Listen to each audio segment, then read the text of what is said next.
Netizen tanya, senang tak cari makanan halal dekat Hong Kong? Kata Ali Shukri, ada je orang jual makanan halal dekat sini.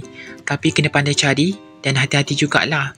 Tapi sebab Papa ni tekak Melayu, so makanan diorang walaupun halal, kurang kenalah dengan Papa punya tekak ni. Nasi lemak pula tak ada dekat sini.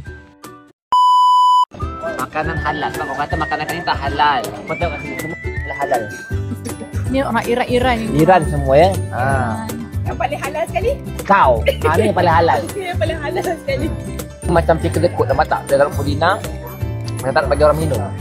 Sikit sangat. Ni macam lah, style Arab memang macam tu minum. Kita pula orang jauh. Kita orang besar. Satu jam.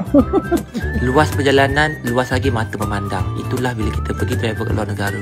Papa suka menikmati dengan rezeki yang ada ni. Alhamdulillah, daripada anak Felda tak tahu apa-apa, dapat Papa merasa dunia nikmat luar. Terima kasih Allah kerana bagi Papa rezeki. Kepada korang yang menonton, Papa doakan korang juga sama rezeki macam Papa. Apapun bila dapat nikmat macam ni, jangan lupa keluarga kita, anak-anak kita. Dan yang paling penting, Papa tetap buat live. Terima kasih tahu yang mana support Papa, yang selama ni membeli produk Papa, beg Papa dan juga bercuti kat Papa. Tanpa korang, siapalah Papa. I love you. Mama.